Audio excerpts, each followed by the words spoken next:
Hello, तो अपन start करेंगे आज हेलो एल्केन। ठीक है ना। देखो, टेंशन लेने की बात नहीं है, आराम से पढ़ेंगे, कोई दिक्कत की बात नहीं है। क्या पढ़ेंगे भाई? Halo alkane. ठीक है। अब देखो, हेलो एल्केन मतलब जो आर और एक्स से मिलकर जो चीजें बनी होती है वो होती है halo alkane.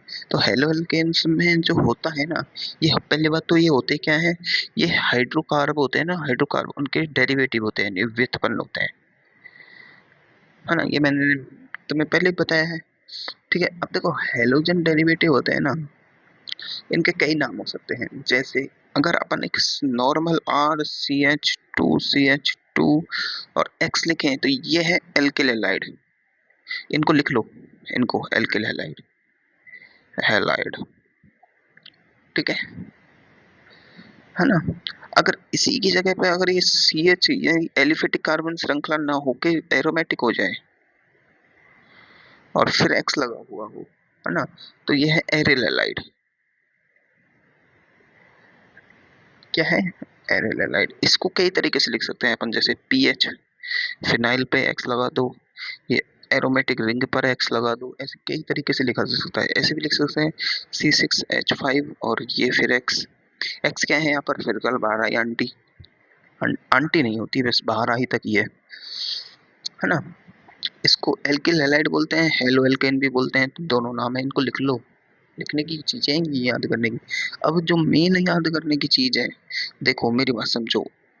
Carbon, double bond और कार्बन, आगे कुछ भी ग्रुप लगा हुआ उससे कोई लेना देना नहीं है, इसकी बैलेंस ही पूरी कर दो, है ना। और इससे अगर एक्स लगा हुआ हो, इसकी बैलेंस ही पूरी कर दो। ठीक है। यहाँ और भी कार्बन की श्रृंखला हो सकती है, कोई अलग ग्रुप भी लगे हुए हो सकते हैं, उनसे कोई लेन देना नहीं। लेकिन डबल बॉन्ड वाले कार्बन से अगर एक्स जुड़ा हुआ है ना, तो इसको अपन बोलते हैं विनाइल हैलाइड। क्या बोलते हैं? विनाइल। डबल बॉन्ड वाले कार्बन से एक्स जुड़ा हुआ हो। ठीक है। बात समझ आई? बिल्कुल, है ना। अब यह मत कह देना कि यहाँ भी डबल बॉन्ड है और ये एक्स जुड़ा है तो ये भी विनाइल हैलाइड है, नहीं, ये एरोमेटिक हैलाइड है। ठीक है, अंतर समझो। अब समझो, डबल बॉन्ड वाला कार्बन और उससे एक कार्बन छोड़ के अगर एक्स जुड़ा हुआ हो, ठीक है, तो इसे बोलते हैं एलिलिक, एलिलिक हैलाइड, है ना। अब देखो, ये विनाइल हैलाइड है, तो देखो डबल बॉन्ड वाले कार्बन से एक कार्बन पर अगर पॉजिटिव हो तो विनाइल कैटायन, एक कार्बन पर रेडिकल माइनस चार्ज हो तो विनाइल कार्बन आयन, रेडिकल हो, एक रेडिकल हो तो विनाइल फ्री रेडिकल। ऐसे लिख सकते हैं। तो ये क्या, ये अगर इस पर माइनस चार्ज हो तो एलाइलिक, क्या बोलते हैं उसे, ऋण आयन। पॉजिटिव चार्ज हो तो एलाइलिक कैटायन। अगर इस पर कोई भी मतलब डाउट हो तो एलाइलिक मुक्त मूलक। ऐसे लिख सकते हैं। तो ये एलाइल है, ये विनाइल है, आगे जो लग रहा है उसके हिसाब से एलाइड है, कैटायन है, क्या है वो उसका निर्भर करता है। ठीक है, समझ में आई? तो यहाँ एलाइलिक एलाइड है। और एक देखो, ये एरोमेटिक कार्बन, इसके आगे एक कार्बन छोड़ के एरोमेटिक और एक कार्बन छोड़ के एक्स लगा हुआ हो तो ये है बेंजाइलिक हैलाइड। ये तीन चीजें तुम्हें याद रखनी है कि विनाइलिक कब होगा, जब sp2 कार्बन से लगा हुआ होगा। sp2 तो बहुत ही होते हैं, पर डबल बॉन्ड वाले कार्बन से x लगा है, डबल बॉन्ड के आगे एक और कार्बन लगा हुआ है उससे x लगा है, हैलाइड लगा है, तो ये एलाइलिक हैलाइड है। और एरोमेटिक रिंग है और उसके बाद कार्बन और कार्बन से x लगा है, तो ये क्या है भाई? ये एक बेंजाइलिक हैलाइड है। इनकी IUPAC नेमिंग तुम जानते ही हो। अब हेलो एल्केन के नेचर ऑफ, इतना तुम्हें लिख लेना है नोट्स में, छोटे छोटे नोट्स होते हैं ना उनमें, है ना। अब तुम्हें अब बात करनी है, पहला पॉइंट है तुम्हारा नेचर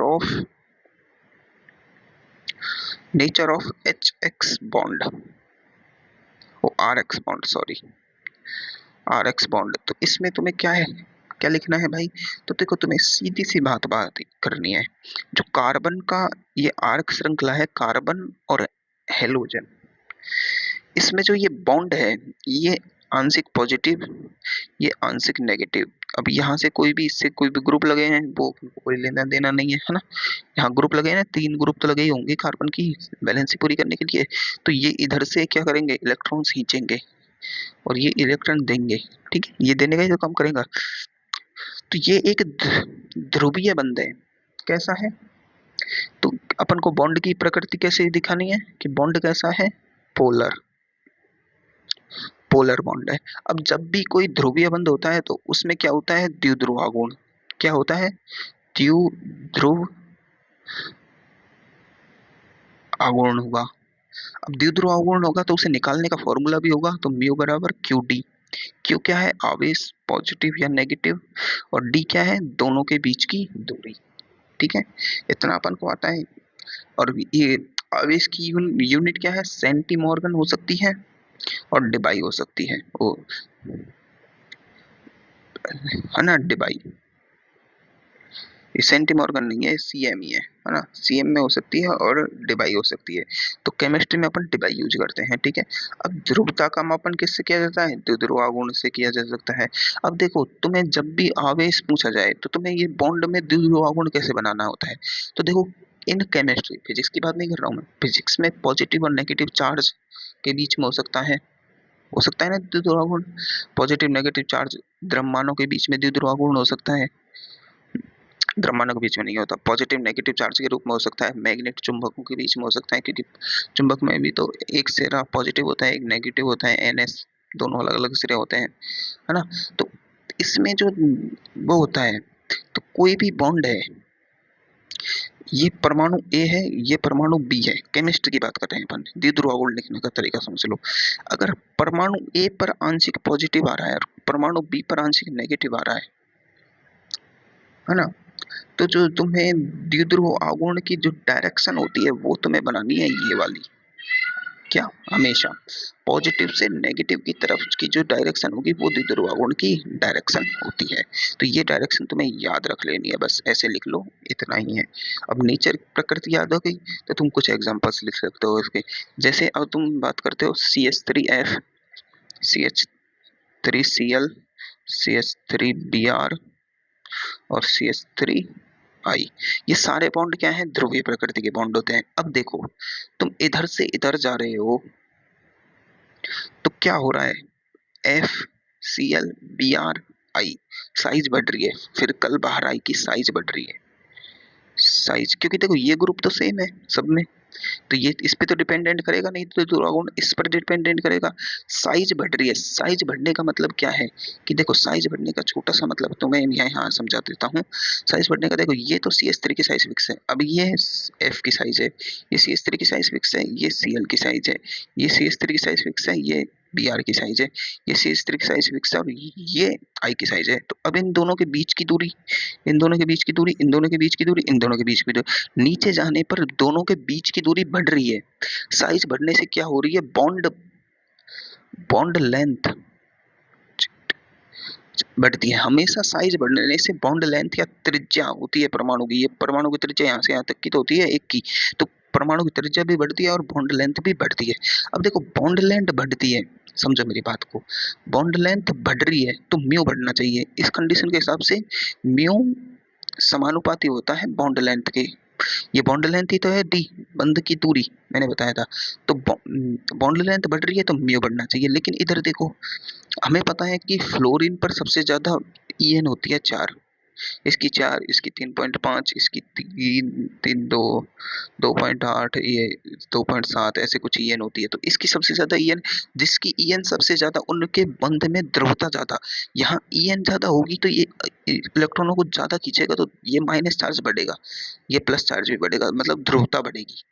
ठीक है, तो इधर जाने पर जो ध्रुवता है, यानी चार्ज की प्रकृति है, वो माइनस आंशिक चार्ज की प्रवृत्ति है, वो कम होती है। मतलब इधर जाने पर ध्रुवता कम होती है, क्यों, क्योंकि सबसे ज्यादा ध्रुवीय बंध तो इसका है, फिर इसका है, फिर इसका है, फिर इसका तो बहुत कम ध्रुवीय है। कारण क्या है, क्योंकि इस पर जो चार्ज है वो बड़े क्षेत्र में बटा हुआ है, इलेक्ट्रॉन तो ज्यादा खींचने, ज्यादा प्रतिकर्षण नहीं दिखाएंगे आपस में और ज्यादा खींचने की कोशिश नहीं करेंगे। ठीक है, तो अब क्या हो रहा है कि क्यूब घट रहा है, तो म्यू घटेगा। अब यहाँ कॉन्सेप्ट क्या हो गया कि देखो एक पैरामीटर तो है, बॉन्ड लेंथ तो पैरामीटर बता रही है कि म्यू बढ़ना चाहिए, आवेश पैरामीटर बता रहा है कि म्यू घटना चाहिए। तो अब अपन को इसका जो ऑर्डर याद रखना है वो प्रैक्टिकली याद रखना है, प्रैक्टिकल वाला। कैसा? प्रैक्टिकल वाला। और प्रैक्टिकल वाला ऑर्डर है कि CH3Cl की जो वो होती है म्यू, द्विध्रुव गुण, वो ज्यादा होता है CH3F से, इसका ज्यादा होता है CH3Br से, और इसका ज्यादा होता है CH3I से।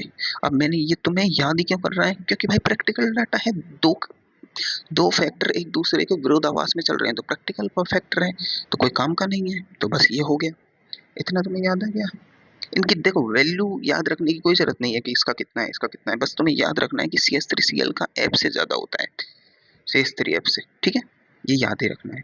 अब तुम्हें द्विध्रुव गुण के ऑर्डर दिए जाएं तो देखो छोटे छोटे ऑर्डर तुम अब मॉड्यूल निकाल लो, मॉड्यूल में दे रखे हैं ऑर्डर ये द्विध्रुव गुण के, CX बंद की प्रॉपर्टी है ना, उसमें ऑर्डर दे रखे हैं, जैसे CH3Cl, CH3Cl2, CH3 और CH2Cl2, CHCl3 और CCl4। अब इसमें तुम ध्रुवीय बंध की प्रकृति बताओ, तो तुमने ये उसमें पढ़ा है किसमें भाई, ध्रुवीय बंध अध्रुवीय बंध किसमें पढ़े हैं भाई, अपने वो केमिकल, वो क्या बोलते हैं, वो रासायनिक बंधन वाले चैप्टर में, है ना। तो इसमें सबसे ध्रुवीय ये, फिर ये। अब तुम कहोगे ये सबसे कम ध्रुवीय क्योंकि इसमें तो चार चार सीएल लगे हैं, तो देखो ये कार्बन और ये सीएल, ये सीएल, ये सीएल, ये सीएल। अब देखो मैंने क्या बताया कि बॉन्ड की प्रकृति कैसी होगी, अधिक अधिक पॉजिटिव से अधिक नेगेटिव की तरफ।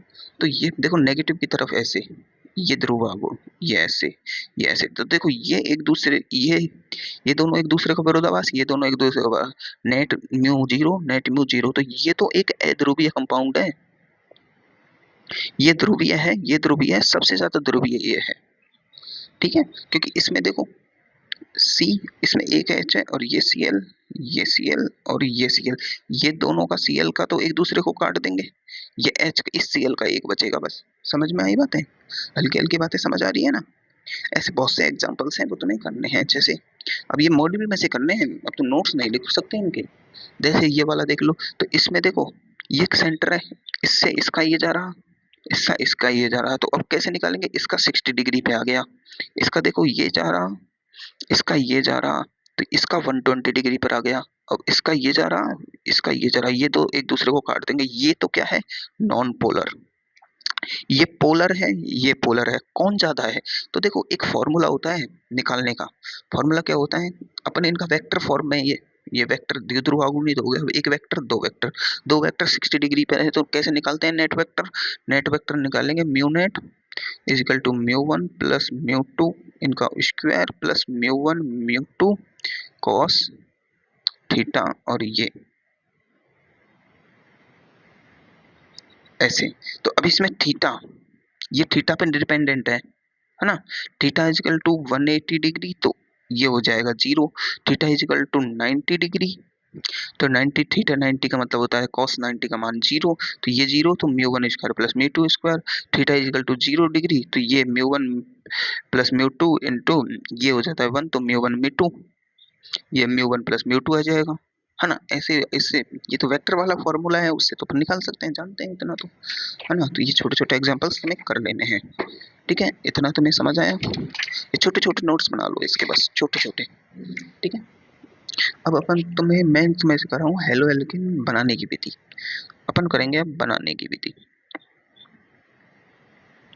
तो बनाने की विधि में पहली विधि है तुम्हारी एल्कोहल से, by alcohol, by alcohol, alcohol से तुम्हें बनाना है। तो देखो एल्कोहल से बनाने में तुम्हें कोई दिमाग नहीं लगाना है इस रिएक्शन में, क्या कहें, कोई दिमाग नहीं लगाना है कि इस रिएक्शन को होती कैसे है, क्या होता है क्या नहीं। तो तुम्हें बस इतना याद रखना है, ROH आएगा, ठीक है। अब तुम यहाँ पर कोई भी X युक्त यौगिक ले लो, X युक्त यौगिक। अब X युक्त यौगिक कैसे बताया मैंने कि उसमें हेलोजन होना चाहिए, ऐसा यौगिक ले लो और तुम्हारी रिएक्शन RX बन जाएगा, और यहाँ से तुम्हारा ये H2O के रूप में निकले, HX के रूप में निकले, साइड प्रोडक्ट बन जाएगा, उसकी कोई जरूरत नहीं है, अब बस इतना तुम्हें याद रखना है। अब एक्स युक्त यौगिक क्या क्या हो सकते हैं, देखो ये हो सकते हैं, तुम्हें यहाँ रख लेना है, ये PX3 हो सकता है, ठीक है, ये तुम्हारा PX5 हो सकता है, जैसे PX3 में क्या हो जाएगा PCl3, है ना, ये हो जाएगा PCl5, इनकी रिएक्शंस हैं छोटी छोटी, है ना, ये तुम्हें मॉड्यूल में लिख रखी है ना।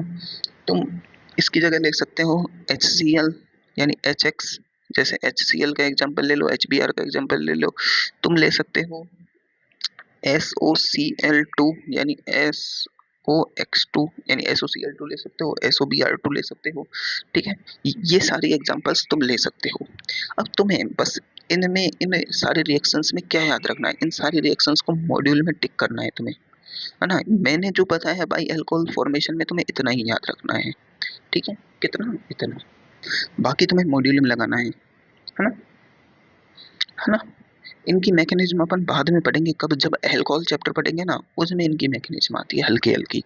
तो अब तुम्हें मेन चीज क्या याद रखनी है, वो तुम यहाँ समझ लो कि जब ROH से अपन PCl3 की रिएक्शन कराते हैं तो अपन को बनेगा RCl, लेकिन साइड में जो प्रोडक्ट बनता है, साइड प्रोडक्ट बनता है वो होता है H3PO3, ये तुम्हें याद रखना है, ठीक है।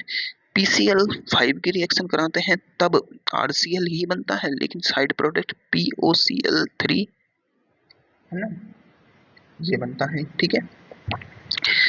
अब तुम्हें मेन चीज याद रखनी है कि जैसे PCl3 करा दी, अब मैं करा रहा हूँ SOCl2 की, इसकी रिएक्शन कराते हैं जब भी RCl ही बनता है, लेकिन यहाँ पर एक खासियत चीज है जो तुम्हें दिमाग में रखनी है ना, ये बनता है और एक SO2 गैस बनती है और ये बनता है HCl। इस प्रोसेस को कहते हैं डार्जन प्रोसेस, डार्जन प्रक्रम। अब इस प्रक्रम की खासियत देखो, ये लिक्विड, ठीक है, ये लिक्विड फॉर्म में बनेगा, ये लिक्विड फॉर्म में बनेगा, ये लिक्विड फॉर्म में बनेगा, ये SO2 गैस होती है और HCl भी एक गैस होती है। तो इस प्रोसेस के बाद देखो, ये लिक्विड पृथक्करण मुश्किल, लिक्विड लिक्विड पृथक्करण मुश्किल, लेकिन SOCl2 वाली रिएक्शन एक ऐसी रिएक्शन है जिसमें ये RCl तो लिक्विड होता है, लेकिन ये गैस और ये गैस दोनों उड़ जाएंगी और अपन को एक स्वच्छ और साफ प्रोडक्ट मिल जाएगा। मतलब RCl बनाने की ये सर्वोत्तम औद्योगिकरण में यूज लेने वाली विधि है, जिससे अपन RCl को बिना किसी मेहनत के बढ़िया तरीके से प्राप्त कर सकते हैं। तो ये एक, इसलिए इस प्रोसेस का नाम डार्जन प्रोसेस है, ठीक है, बिल्कुल समझ आई। अब इसकी ये तीनों रिएक्शन तुम्हें याद होनी चाहिए, ठीक है। अब देखो, मैंने PCl3 तो ले लिया, ये तुम यहाँ नोट वाली बात लिख लो कि PCl3 अपन या PCl5 डायरेक्ट ले सकते हैं, लेकिन कभी भी PBr3, PBr5 या PI3 या PI5 नहीं लिया जा सकता। कारण क्या होता है, ये अस्थायी होते हैं, ये कंपाउंड, है ना, अस्थायी होते हैं। तो इनको कैसे लिया जाता है, रेड फॉस्फोरस लिया जाता है, लाल फॉस्फोरस, है ना, और साथ में लिया जाता है Br2। ये दोनों को तुरंत उसी टाइम, जिस टाइम ये रिएक्शन करानी होती है, जैसे अभी यहाँ PBr3 की रिएक्शन कराऊं मैं, तो उसी टाइम तुरंत रिएक्शन में बनाना होता है PBr3 या PBr5, जो भी बना रहे हो तुम्हारी मर्जी है, ठीक है, समझ आई बातें, है ना। ऐसे ही रेड फॉस्फोरस प्लस I2 लिया जाता है और तुरंत उससे PI3 बनाया जाता है, PI5 नहीं होता है, क्योंकि वो त्रिविम बाधा आ जाती है ना, क्योंकि आई की साइज बहुत ज्यादा है और 5 अणु जोड़ने हैं, 5 अणु बहुत नजदीक नजदीक आ जाएंगे, और आई के पास भाई हाई एन तो है ही, अरे उसके पास 7 इलेक्ट्रॉन है, तो वो तो होगा ही रिपल्सन, ठीक है। तो ये बात होती है। अब इसी में एक रिएक्शन आती है, मैंने तुम्हें HX की रिएक्शन नहीं पढ़ाई इसमें, HX वाली क्यों, अब उस HX वाली रिएक्शन में मेन लोचा है, तो इसको तुम अलग से रिएक्शन डालो कि RX की ROH की अभिक्रिया HX से। देखो HX चार प्रकार के हो सकते हैं, HCl, HBr, HI और HF, ठीक है।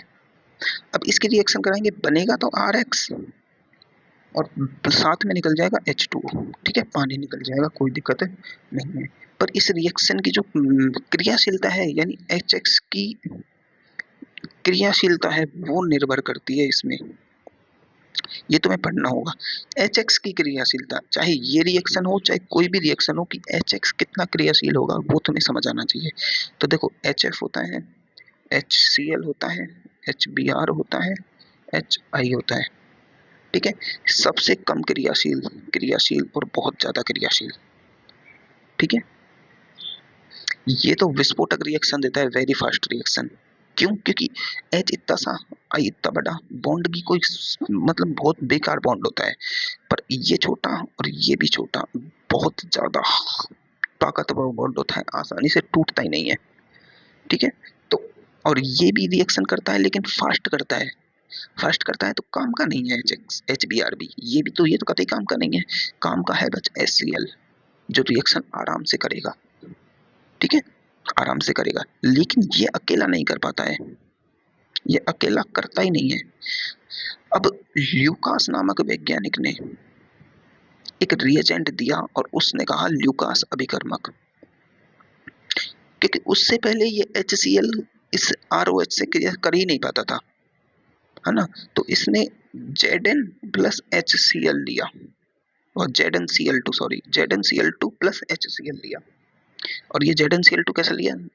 HCl प्लस निर्जल एनहाइड्रस, एनहाइड्रस ZnCl2 लिया, और इसलिए इसे इसने कहा ल्यूकास अभिकर्मक। क्या कहा भाई? ल्यूकास अभिकर्मक। अब मेरी बात समझो, है ना, ल्यूकास अभिकर्मक। तो अब इसको तुम्हें समझना है, जब ROH की क्रिया एनहाइड्रस ZnCl2 प्लस HCl से कराई जाती है तो RX बनता है। क्या बनता है भैया? RX, है ना। और साथ में बनता है पानी। पानी क्या होता है? एक सॉल्वेंट है, विलायक है। जो RX और पानी का जो मिश्रण होता है ना, ये हल्का दूधिया होता है, दूधिया, हल्का दूधिया, मतलब कलर कलर आता है इसमें हल्का, है ना, धुंधला विलयन होता है, यानी टर्बिडी सॉल्यूशन कहते हैं इसे। क्या कहते हैं? टर्बिडिटी आना, टर्बिडिटी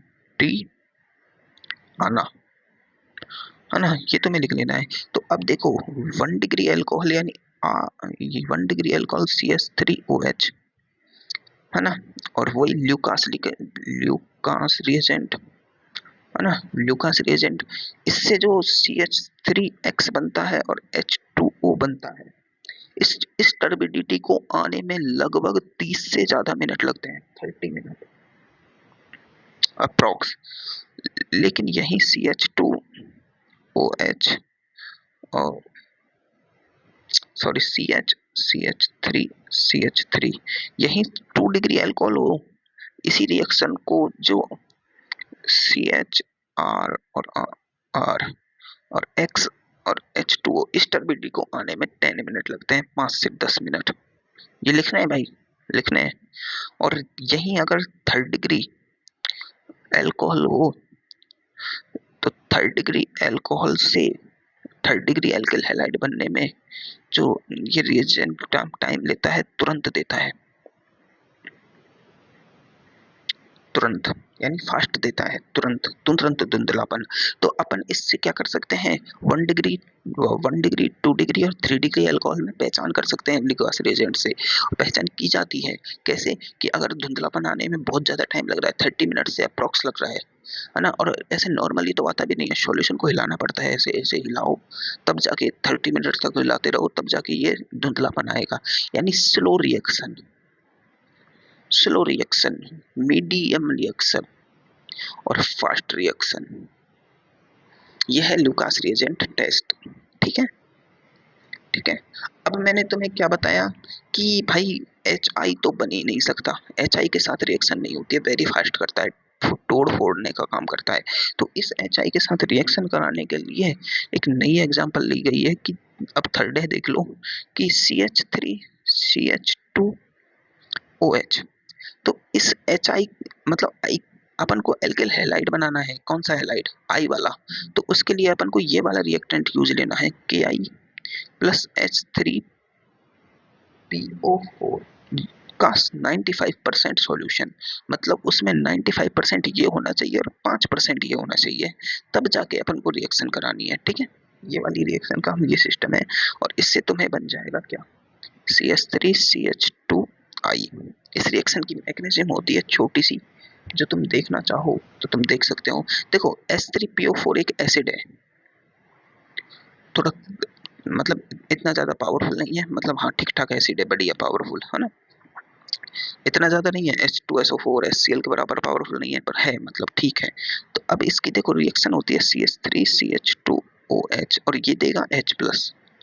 H+ जाएगा और इसके इसलिए मैकेनिज्म को छोटी सी को लिख लो मेरे साथ साथ ऐसे ही, है ना। इस पे जाएगा और बना देगा क्या, CH3CH2OH2।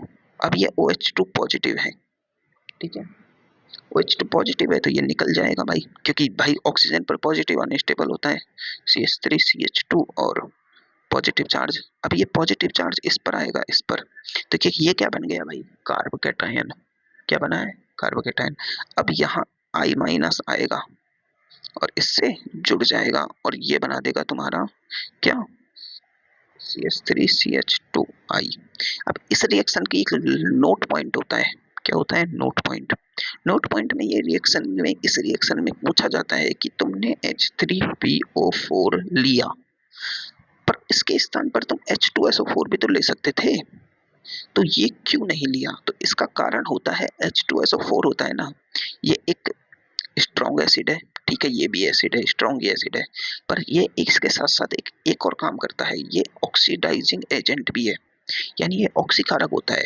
अब यहाँ अपन ने रिएक्शन में काम क्या लिया है, I-, तो ये H2SO4 होता है ना, जो I- होता है, इसको H2SO4 ये एक ऑक्सीडाइजिंग एजेंट की तरह काम करता है और दो I- को I2 में कन्वर्ट कर देता है। देखो माइनस से जीरो ऑक्सीकरण अवस्था में, जब नेगेटिव ऑक्सीकरण अवस्था से यानी लो ऑक्सीडेशन नंबर से तुम जा रहे हो हाई ऑक्सीडेशन नंबर में, देखो माइनस से जीरो में जाना ऊपर ही जाना होता है, माइनस से जीरो में जाना ऊपर ही जाना होता है यार, सही बात नहीं है क्या।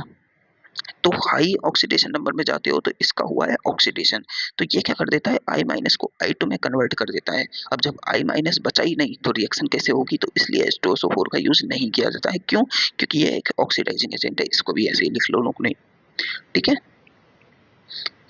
याद रखना ये ऑक्सीडाइजिंग एजेंट नहीं है, ये तुम्हें बात की याद रखनी है, ठीक है। ये काम अपना हो गया, चलो अब आगे की इस रिएक्शन का काम हो गया है, यानी बाई अल्कोहल से रिएक्शन अपन सीख चुके हैं, समझ चुके हैं, तो इनको छोटी छोटी बातों को तुमको ऐसे लिख लेना है, और जो जो बातें तुमको नहीं लिखाना रही उनको मॉड्यूल में अंडरलाइन कर लो, ठीक है।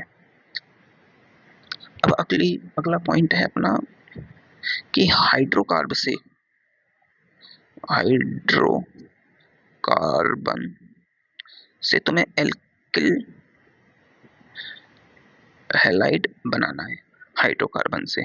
तो देखो हाइड्रोकार्बन कौन से होते हैं, एल्केन होता है, एल्कीन होता है, एल्काइन होता है। तो पहला देखते हैं अपन एल्केन से, एल्केन से बनाना है अपन को। एल्केन से जो बनाते हैं इस प्रोसेस को कहते हैं FRSR reaction, free radical stimulating reaction, ठीक है। FRSR रिएक्शन ये अपन एल जो हाइड्रोकार्बन होता है उसमें पढ़ चुके हैं। एल्केन की जो रासायनिक अभिक्रिया है ना उनमें पढ़ी है ये रिएक्शन अपन ने, FRSR रिएक्शन। तो इस रिएक्शन को तुम्हें हल्का सा मैं यहाँ पढ़ा रहा हूँ, बाकी तुमने हाइड्रोकार्बन में इस रिएक्शन को प्रॉपर लिख रखा है। क्या कर रखा है, प्रॉपर, तो तुम वहां से तुम इसे इसकी मैकेनिज्म समझ सकते हो, इतनी कोई बड़ी बात मैकेनिज्म नहीं है। इसकी मैकेनिज्म पर अपन ने बहुत लड़ाई भी की थी, मुक्त मूलक क्रियाविधि होती है ना, मुक्त मूलक हाइड्रोजनीकरण क्रियाविधि, वो वाली क्रियाविधि है। तो देखो एल्केन होता है CH3H, तुम्हें मैं मैकेनिज्म नहीं समझा रहा हूँ, बस रिएक्शन करना सिखा रहा हूँ। इसकी अभिक्रिया अपन कोई Cl2 यानी X2 से करा दो, कोई भी X2 ले लो, Cl2 ले लो, Br2 ले लो, है ना, I2 ले लो। तो उसके लिए अपन को हल्का सा UV लाइट दे दो या टेम्परेचर दे दो, हल्का टेम्परेचर देना जरूरी होता है, और यहाँ से तुम्हें RX यानी CH3X बन जाएगा और HX यानी HCl यानी एसिड बाहर निकल जाएगा। अब इसकी मुक्त मूलक क्रियाविधि किस प्रकार होती है, देखो इस मुक्त मूलक क्रियाविधि में तुम्हें इस Cl2 यानी X2 है, इसकी यहाँ तुम X2 लिखो तो फायदे में रहोगे Cl2 जगह। अब तुम्हें इस रिएक्शन की क्रियाशीलता की बात करी जाए क्रियाशीलता। तो देखो इस रिएक्शन में क्या है, दो रिएक्टेंट है, एक तो ये है एल्केन और एक ये है Cl2। तुमने एल्केन के भौतिक गुणधर्मों में पढ़ा होगा कि एल्केन को पैराफिन कहा जाता है। पैराफिन का मतलब होता है एक ऐसी चीज जो लगभग अक्रिय हो। तो एल्केन्स रिएक्शन करती नहीं है तो इसको फास्ट होना पड़ेगा X2 को।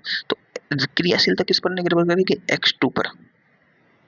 किस पर निर्भर करेगी भाई साहब, X2 पर। तो X2 में क्या होती है, F2 होता है, Br2 होता है, I2 होता है, ओ सॉरी Cl2 खा गया मैं, F2 होता है, Cl2 होता है, Br2 होता है, I2 होता है। अभी तक अपन ने जो HX देखो, HCl, HBr और HI और HF, इनकी जो मैकेनिज्म देखी, इनमें अपन ने ये वाला ऑर्डर देखा, ठीक है, ये वाला ऑर्डर अपन ने देखा, ठीक है, ये वाला ऑर्डर अपन ने देखा कि ये बिल्कुल क्रिया नहीं करता है। लेकिन यहाँ देखो काम, यहाँ सिस्टम अलग है। यहाँ क्यों सिस्टम अलग है, यहाँ देखो ऑर्डर। अब कैसे हुआ, देखो मैं बताता हूँ तुम्हें। F के बाह्यतम कोश में 7 इलेक्ट्रॉन और अगले F के बाह्यतम कोश में भी 7 इलेक्ट्रॉन, 14 इलेक्ट्रॉन और बॉन्ड लेंथ वेरी लो। जो बॉन्ड लेंथ है वो बहुत कम। और यही बात की जाए Fi की, तो बॉन्ड लेंथ बहुत बड़ी। ये मैं तुम्हें एग्जांपल दे रहा हूँ, है ना, बॉन्ड लेंथ बहुत बड़ी और वही 7 इलेक्ट्रॉन आई में। यानी यहाँ 14 इलेक्ट्रॉन है, वो ज्यादा जगह में है, एरिया एरिया बहुत ज्यादा है, तो प्रतिकर्षण बहुत कम होगा। लेकिन यहाँ 14 इलेक्ट्रॉन बहुत बहुत जटिलता से एक दूसरे के पास में है। ये है ना F2, ये तो मरने को तैयार है, मतलब मैं तो टूटूंगा, इसका तो काम ही यही है, मैं तो टूटूंगा, क्योंकि भाई 14 इलेक्ट्रॉन बहुत पास पास में है, बहुत ज्यादा तनाव है, बहुत प्रतिकर्षण है। और यहाँ एस आई कहता है कितने पड़े हैं भाई, 7। मेरे को तो आज तक एहसास नहीं हुआ मेरे पास 7 पड़े हैं, क्योंकि बाह्यतम कोश इतना बड़ा है, उसको एहसास ही नहीं होता है, ठीक है। तो अब वेरी फास्ट रिएक्शन, तो देखो F2 की तो क्रियाशीलता क्या होती है, विस्फोटक। विस्फोटक लिख लो इसके नीचे, ऑर्डर के नीचे, ऑर्डर का कारण इसको लिख लेना छोटे छोटे अक्षरों में। और ये विस्फोटक, ये फास्ट होता है और ये स्लो होता है, और ये तो होता ही नहीं है, वेरी वेरी स्लो होता है। मतलब ऐसा होता है रिवर्सिबल, बनेगा उल्टा I2 बन जाएगा, ये वाला है ना। तो तुम्हें अब रिएक्शन समझो, ये जो फास्ट होता है, फास्ट होता है, ये जो फास्ट होता है और ये स्लो होता है, तो फास्ट है तो ये क्या है, रिएक्टिव है, रिएक्टिव है। और ये स्लो है तो ये सेलेक्टिव है। कैसे, अब देखो ये मुक्त मूलक क्रियाविधि से ये रिएक्शन होती है, समझो। तो मुक्त मूलक बनेंगे, है ना। तो यहाँ देखो Cl2 टूटता है और Cl डॉट और Cl डॉट बनाता है। यहाँ जो एल्किल हैलाइड है ये भी मुक्त मूलक क्रियाविधि से ही टूटता है, उस रिएक्शन में अपन पढ़ चुके हैं। तो देखो CH3 डॉट बना, या अगर ये तो 1 डिग्री एल्किल हैलाइड है, अगर यहाँ 2 डिग्री एल्किल हैलाइड हो तो CH3 ये डॉट बना, ये सी का लिए ये। अगर 3 डिग्री एल्किल हैलाइड में रिएक्शन की मैकेनिज्म समझा रहा हूँ थोड़ी हल्की सी, और 3 डिग्री एल्किल हैलाइड है तो CH डॉट, है ना, CH3 और CH3 और इसके पास डॉट, ये डॉट बना। अब तुम मुझे बताओ कि कौन सा मुक्त मूल है, 1 डिग्री, 2 डिग्री या 3 डिग्री, कौन सा स्टेबल है भाई साहब। कौन सा मुक्त मूलक ज्यादा स्टेबल है, बताओ बातों को। हैं, कौन सा मुक्त मूलक ज्यादा स्टेबल है भाई, 3 डिग्री वाला ज्यादा स्टेबल, 2 डिग्री वाला फिर कम, और ये बिल्कुल कम स्टेबल, है ना, बिल्कुल। तो अब देखो मैं तुम्हें एक रिएक्शन दिखाता हूँ, CH3 CH2 CH3, इसकी क्रिया तुम करा दो, एक बार Cl2 से करा दो और एक बार Br2 से करा दो। Cl2 मैंने क्या बोला, रिएक्टिव है, फास्ट रिएक्शन करेगा, तो ये क्या करेगा, तुरंत रेडिकल देगा, तुरंत टूटेगा, इसके साथ रेडिकल बनाएगा और इस रिएक्शन को आगे करेगा। तो अब देखो रेडिकल कैसे बन सकते हैं, इसके दो तरीके से रेडिकल बन सकते हैं, एक तो CH3 CH2 और CH और CH3 और ये रेडिकल, और एक CH3 CH2 और CH2 टू ये रेडिकल, एक तो 1 डिग्री रेडिकल बन सकता है, एक 2 डिग्री रेडिकल बनता है। 1 डिग्री रेडिकल बनता है, उसके बाद 2 डिग्री बनता है रीअरेंजमेंट से, कार्बन का रीअरेंजमेंट होता है ना उससे। तो अब मेरी बात समझो तुम, अब मेरी बात समझो, ये Cl2 है रिएक्टिव, तो ये पता है क्या करता है, बहुत फास्ट रिएक्शन करता है। CH3 CH2 CH2 और Cl और CH3 CH2 CH और CH3 और Cl, ये तो बनाता है ये 3% और ये बनाता है ये 97%। क्यों? क्योंकि वेरी फास्ट है, इसे रीअरेंजमेंट का टाइम नहीं देगा, रीअरेंजमेंट का टाइम नहीं देगा। Cl2 रीअरेंजमेंट का इसे टाइम नहीं देगा, समझ में आई? अब रीअरेंजमेंट का टाइम नहीं देगा तो भाई यही बनेगा। पर Br2 क्या है, स्लो रिएक्शन करता है, सेलेक्टिव है, चुन चुन के काम करने वाला है। तो यही प्रोडक्ट Br2 देगा 45% और ये देगा 55%। मतलब 2 डिग्री एल्किल हैलाइड इसने 55% बनाया, इसने 3% बनाया। ओ सॉरी सॉरी सॉरी, मेरी गलती हो गई, थोड़ा डाटा डिलीट कर दिया, सॉरी सॉरी। Cl2 देता है इसे 45% और इसे देता है 55%, सॉरी। लेकिन Br2 मोर ज्यादा सेलेक्टिव होता है, तो ये इसको देखिए, जो ज्यादा स्थायी एल्किल हैलाइड है इसे बनाएगा 97% और इसे बनाएगा 3%। समझ में आई? ये थोड़ा डाटा डिलीट हो गया।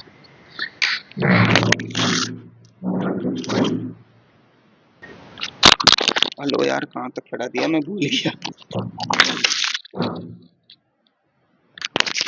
यार ये मैंने ना वो वीडियो बंद कर दी और पढ़ा दिया, तो मैं दोबारा देखो इससे पढ़ा देता हूँ, ठीक है? इससे ही पढ़ा देता हूँ, इससे में से देख लो, ठीक है? अब वापिस कहाँ पढ़ा हूँ? देखो मेरी बात समझो, पहली रिएक्शन पढ़ लिया अपने, एल्केन से मुक्त मूलक क्रिया विधि से वो एल्किल हैलाइड बनाना। अब एल्कीन से एल्किल हैलाइड फॉर्मेशन देख लो, तो ये एल्कीन होती है ना? एल्कीन होती है, एल्कीन्स की अभिक्रिया X2 से करा सकते हैं। X2 का ऑर्डर तुम्हें मैंने सिखाया है, क्या होता है? F2 का बहुत ज्यादा होता है, फिर Cl2, फिर Br2 और फिर I2, ठीक है? ये ऑर्डर होता है, बिल्कुल, ये तुम्हें मैंने सिखाया है यार, सिखाया है, ठीक है? तो इसमें तुम्हें जो बनेगा ये विसिनल डाइहैलाइड बन जाएगा CCl4 ब्लैक की उपस्थिति में। HX की कराएंगे तो एक इधर H जुड़ जाएगा, है ना? और इधर X जुड़ जाएगा MKW रूल से, ठीक है? MKW रूल क्या कहता है? MKW रूल क्या कहता है भाई? MKW रूल तुम्हें यहाँ समझना है। एल्किल हैलाइड वो एल्कीन लिया, एल्कीन से ही तो बना रहे हैं, एल्कीन लिया, MKW कहता है कि जब ये टूटेगा तो H प्लस और ये H माइनस में टूटेगा, X माइनस में, तो H प्लस जाएगा उस तरफ जहां अधिक हाइड्रोजन पहले से हैं। तो ये है तुम्हारा MKW रूल, अधिक हाइड्रोजन की तरफ X जाएगा, ठीक है? और कम कम हाइड्रोजन की तरफ X जाएगा फिर, ठीक है? तो MKW हो गया। अब ये क्या होता है कि इसमें अगर MKW रूल ना लगाएं तो इसमें जो कार्बन पॉजिटिव बनता है ये से रीअरेंजमेंट करो, और रीअरेंजमेंट इतना करो कि सबसे ज्यादा स्थायी बन जाएगी। रीअरेंजमेंट करना तुम्हें किस में आता है भाई? वो उसमें हाइड्रोकार्बन में। तुम जानते हो यार, इतना मुझे पता है, तुम कर लोगे, ठीक है? तो ये रिएक्शन इतनी है बस, कोई काम की नहीं है। बाकी बाकी इसके एग्जांपल्स हैं जो तुम मॉड्यूल में से कर सकते हो कि Cl2 लगा दिया, तो लगा दिया, ये Br2 लगा दिया। अब देखो ये रिएक्शन तो मेरे काम की है और तुम्हें ये लिखी भी लेनी है, एग्जांपल लिख लो इस रिएक्शन को। यही इस रिएक्शन तुमने लिखी है ना, एल्कीन, एल्कीन से एल्किल हैलाइड बनाने की प्रोसेस जो लिखा है, इस रिएक्शन को लिख लो। इसमें क्या होता है, Br2 गैस का कलर होता है रेडिश ब्राउन कलर, ये लिक्विड होती है Br2, है ना? CCl4 विलायक लिया जाता है, क्यों लिया जाता है अभी हम पढ़ेंगे, विलायकों को पढ़ेंगे, ठीक है? कि कैसे विलायक होते हैं, कितने प्रकार के होते हैं, सारे पढ़ेंगे अपन, है ना? तो जब Br2 टूट कर इस पे जुड़ता है तो Br2 का रेडिश ब्राउन कलर रंगहीन हो जाता है। तो इससे अपन को पता चल जाता है कि अपन ने किसी असंतृप्त यौगिक, असंतृप्त कंपाउंड में Br2 को घोला है और Br2 उस असंतृप्तता को तोड़कर उसने एल्किल हैलाइड बना लिया है, ब्रोमीन वाटर टेस्ट दे दिया है, ठीक है? बिल्कुल। अब देखो ये तुम्हें याद रखनी है, कि ये रिएक्शन रिवर्सिबल होती है I2 की, क्योंकि I2 क्रियाशील नहीं करता है, बहुत कम क्रियाशील बनता है। कारण क्या होता है, जो देखो I माइनस बना है, ये I माइनस वापस दो I माइनस मिलकर नहीं I2 बना देते हैं, ये आपस में जुड़ के नहीं फिर से I2 बना देंगे। तो इसको रोकने के लिए HNO2 का यूज किया जाता है, HNO3 का, ठीक है, ताकि ये रिएक्शन फॉरवर्ड डायरेक्शन में हो। HNO3 क्या करता है, इसको वापस से ऑक्सीकृत नहीं होने देता है I2 में, इतना सा। और परोक्साइड प्रभाव, खराश प्रभाव तो तुम जानते हो। देखो अगर खराश प्रभाव नहीं होता तो क्या होता, MkW होता। MkW क्या कहता है कि H उस तरफ जाएगा जहाँ अधिक हाइड्रोजन है, लेकिन H कहाँ गया है, H गया है इधर कम हाइड्रोजन की तरफ। इसी को तो कहते हैं एंटी मार्कोनिकॉफ, उल्टा मार्कोनिकॉफ का, मार्कोनिकॉफ का उल्टा नियम, ठीक है, बिल्कुल। ये रिएक्शन लिखनी। अब तुम नेक्स्ट रिएक्शन लिखनी है हेलोजन बनी में। क्या लिखनी है, हेलोजन बनी में। देखो हेलोजन बनी में मतलब हेलोजन के स्थान पर हेलोजन लगाना। थर्ड रिएक्शन है अपनी हेलोजन बनी में से। हेलोजन बनी में तुम्हें सीधा सा करना है कि तुम्हें लेना है एक एल्किल हैलाइड। इस X को तुम Cl ले सकते हो, Br ले सकते हो, पर F कभी नहीं ले सकते हो, ठीक है, F नहीं ले सकते अपन, है ना। और तुम्हें क्या करना है, Na के साथ रिएक्शन करा देना है, Na। और इसमें जो विलायक लिया जाता है ये तुम्हें याद रखना है, ड्राई एसीटोन लिया जाता है। अब क्यों लिया जाता है ये तुम्हें मैं बाद में बताऊंगा, है ना, बाद में बताऊंगा शुष्क एसीटोन क्यों लिया गया। अब इसमें क्या होता है कि जो NaI है ये एक आयनिक कंपाउंड होता है, ये टूट जाता है एंस में, तो ये माइनस बनेगा, ये पॉजिटिव बनेगा, ये माइनस क्या करेगा इसको, ये पॉजिटिव NaX को निकाल देगा, NaX को, और ये I के साथ जुड़ जाएगा, तो Ri बन जाएगा और NaX निकल जाएगा। अब ये NaX दो रूप में हो सकता है, NaCl और NaBr, दोनों क्या है, साल्ट हैं, साल्ट हैं और ध्रुवीय प्रकृति के हैं। ध्रुवीय प्रकृति के हैं, बिल्कुल। ट्राई एसीटोन एक अध्रुवीय प्रॉपर्टी का विलायक होता है, ट्राई एसीटोन। तो ये NaCl और NaBr है जो ट्राई एसीटोन में घुलते नहीं है। क्या है, घुलते नहीं है। अब घुलते नहीं है तो ये क्या करते हैं, ये नीचे जम जाते हैं, ये अवक्षेप बना देते हैं। कोई चीज घुलेगी नहीं तो नीचे बैठ जाएगी, तो अवक्षेप बना देगा। ये तुम्हें लिखना ना, ड्राई एसीटोन इसलिए लिया जाता है ताकि ये जो बने हैं ये इसमें घुले नहीं और अवक्षेप बना दें, ताकि रिएक्शन फॉरवर्ड हो सके, ताकि रिएक्शन क्या हो सके, आगे हो सके। इस रिएक्शन को कहा जाता है फ्रैंकलिस्टिन रिएक्शन। क्या कहा जाता है, फ्रैंकलिस्टिन रिएक्शन। क्या कहा जाता है, फ्रैंकलिस्टिन रिएक्शन, ठीक है। अब ये फ्रैंकलिस्टिन रिएक्शन हो गई, ठीक है, आम की हो गई, कोई दिक्कत नहीं, ज्यादा कुछ याद नहीं है, इतना याद रखना है। एक अगली चौथी रिएक्शन होती है स्वार्ट्ज रिएक्शन, है ना। इनको नहीं लिखो ना, मॉड्यूल में अंडरलाइन कर लो बस कि फ्रैंकलिस्टिन रिएक्शन क्या है, स्वार्ट्ज रिएक्शन क्या है। तो स्वार्ट्ज रिएक्शन क्या होती है, इसको तुम्हें याद किस तरह रखना है कि alkyl fluoride, fluoride, alkyl halide की जगह एल्किल फ्लोराइड बनाने की विधि है ये। मैंने क्या बताया, तुम इससे एल्किल आयोडाइड बना सकते हो, ठीक है, एल्किल फ्लोराइड नहीं। तो अब यहाँ लो RX, RX में क्या लिख सकते हो, Cl ले सकते हो या Br ले सकते हो, ठीक है। अब इसकी रिएक्शन तुम्हें करानी है इनमें से तीनों में से किसी एक के साथ, AgF के साथ करा दो, है ना, Hg2F2 के साथ करा दो, या तुम करा दो SbF3 के साथ, हल्का टेम्परेचर, ज्यादा नहीं, हल्का टेम्परेचर। हल्का टेम्परेचर के साथ देखो, तुम्हें कोई भी रिएक्शन में टेम्परेचर नहीं पूछेगा, टेम्परेचर का अनुपात पूछ सकता है कि इस रिएक्शन में तुमने ज्यादा टेम्परेचर दिया है कि इसमें तुमने ज्यादा दिया है, ये तीव्र प्रकाश की उपस्थिति में है कि कम के में है, ये पूछ सकता है। ये नहीं कहेगा कि बता इसमें 443 दिया है, 473 दिया है, 423 दिया है, नहीं पूछेगा, बस कम ज्यादा पूछ सकता है, ठीक है। अब ये हल्का टेम्परेचर दे दो, इसके साथ करा दो, इसके साथ करा दो, इसके साथ करा दो, किसी के साथ करा दो, RF बन जाएगा। क्या है, हेलोजन बनी में है, इसको स्वार्ट्ज रिएक्शन कहते हैं, ठीक है। ये तुम्हारा हो गया काम खत्म। अब देखो, अब आते हैं तुम्हारे हेलो एल्केन के भौतिक गुणधर्म, ठीक है। हेलो एल्केन के भौतिक गुणधर्म तुम्हें पढ़ने हैं मॉड्यूल से, और मॉड्यूल से पढ़ने और बाकी छोटी मोटी चीजों तुम्हें यहाँ से सीख लेनी है। पढ़ने किससे हैं? मॉड्यूल से। रटने हैं भाई, समझने की बात समझो। तो पहली फिजिकल स्टेट तुम्हें पता होनी चाहिए। निम्नतर हेलो एल्केन गैसीय अवस्था में होते हैं, जबकि उच्चतर व्युत्पन्न हेलोजन व्युत्पन्न द्रव या ठोस हो सकते हैं। ठीक है। कलर शुद्ध अवस्था में कलरलेस होते हैं। एल्किल ब्रोमाइड व एल्किल आयोडाइड प्रकाश के संपर्क में आने पर रंगीन हो जाते हैं, इसलिए इनको काली बोतलों में रखा जाता है और प्रकाश से दूर रखा जाता है ताकि ये रंगीन नहीं हो। अब रंगीन क्या हो जाते हैं, मतलब इनमें कोई ना कोई रिएक्शन हो जाती होगी जिससे एल्किल आयोडाइड ब्रोमाइड खराब हो जाते हैं, इसलिए प्रकाश से बचा के रखे जाते हैं। हमने इंटरमोलिकुलर फोर्स, इंटरमोलिकुलर फोर्स की बात करी जाए तो देखो ये ध्रुवीय प्रकृति का बॉन्ड होता है। क्या होता है? ध्रुवीय प्रकृति का, है ना। तो ध्रुवीय प्रकृति का बॉन्ड होता है तो द्विध्रुव द्विध्रुव आकर्षण बल पाया जाता है, तथा वंडर तथा जितने भी वंडर बल, लंदन बल, जितने भी बल हैं वो सारे पाए जाते हैं, कोई बड़ी बात नहीं है। ठीक है। अब क्वथनांक की बात करने जाए तो बॉइलिंग पॉइंट अंतराण्विक बलों के सामर्थ्य में, यानी अंतराण्विक बल बढ़ेंगे तो बॉइलिंग पॉइंट बढ़ेगा। मॉलिक्यूलर वेट यानी अणुभार बढ़ेगा तो बॉइलिंग पॉइंट बढ़ेगा। पर हमेशा याद रखना, ब्रांचिंग ज्यादा होने पर बॉइलिंग पॉइंट घटता है। ये हर चीज में है, एल्केन में भी काम करेगा, एल्किल हैलाइड में भी काम करेगा, सब में काम करेगा। ब्रांचिंग जितनी ज्यादा होगी बॉइलिंग पॉइंट उतना घटेगा, क्योंकि ब्रांचिंग होने से एक चीज हो जाती है, अणु गोल हो जाता है, और गोल होने के बाद दूर दूर होते हैं। ठीक है, ये तुम्हें याद रखना है।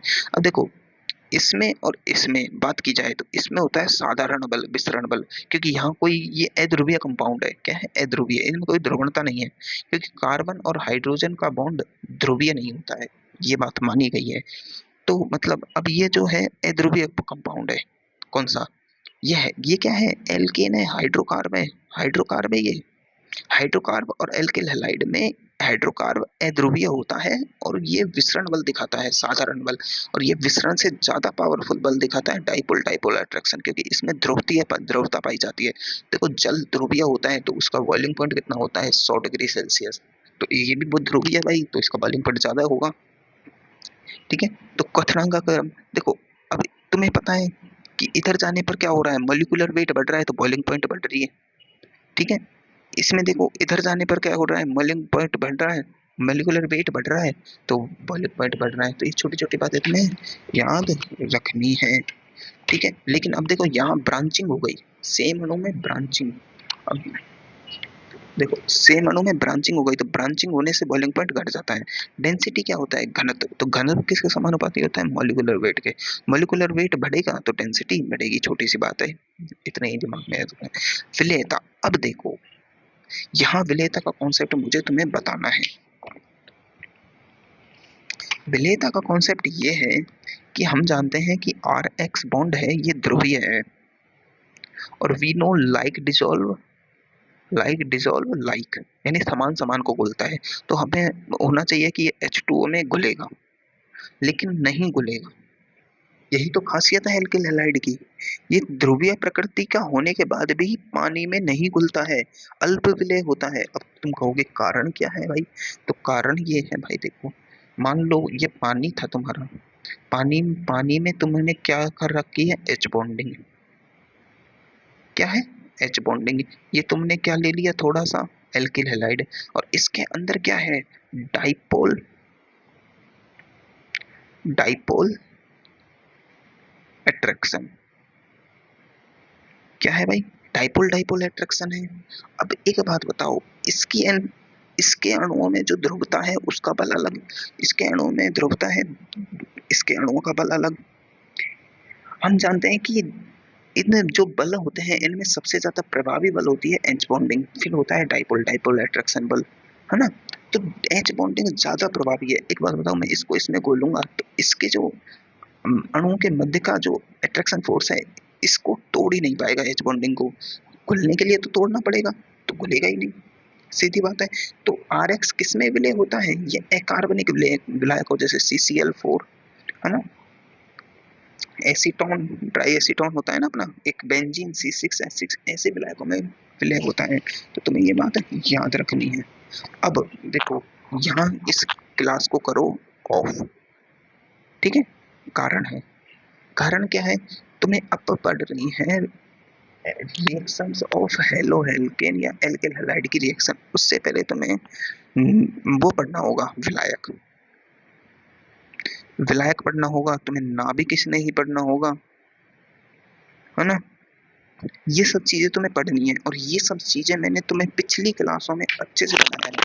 मैं अब भी पढ़ाऊंगा तो भी उतना ही टाइम लगेगा, और मैं बाद में पढ़ाऊंगा यहाँ से आगे तो भी उतना ही टाइम लगेगा। तो अब मैं क्या चाहता हूँ, तुम जाओ और उन बाद की पुरानी क्लासें हैं ना, उनमें से जाके यहाँ से तुम पढ़ना स्टार्ट करो। और कहाँ तक पढ़ोगे, तुम्हें पढ़ना है जब तक कि रिएक्शंस होना स्टार्ट ना हो जाए। तुम्हें ये सारी चीजें 3-4 पन्ने पढ़ने हैं, और फिर उसके बाद तुम्हें आ जाना है SN2 रिएक्शन की मैकेनिज्म पर। ठीक है, नाभिक स्नेही प्रतिस्थापन अभिक्रियाओं पर, वहां से अपन अभी स्टार्ट करेंगे यहाँ। ठीक है, ये 2-3 पन्नों का काम है, ये तुम्हें उन क्लासों से समझना है। क्यों है कारण समझने का, कारण समझने का सीधी बात मैंने तुम्हें बता दी है, क्योंकि मैं यहाँ पढ़ाने में भी उतना टाइम खर्च करूंगा और वहां पढ़ाने में भी उतना ही टाइम खर्च करूंगा, तो इससे अच्छा मैं चाहता हूँ कि तुम वहां से पढ़ लो। पढ़ाया तो मैंने ही है, पढ़ाया तो मैंने ही है भाई, किसी और ने थोड़ी पढ़ाया है। तो तुम्हें वहां से पढ़ लो, काम तो वही आ रहा है ना। तो इसलिए क्लास को करते हैं बंद, तो वहां से पढ़ लो और फिर आओ इस क्लास में दोबारा।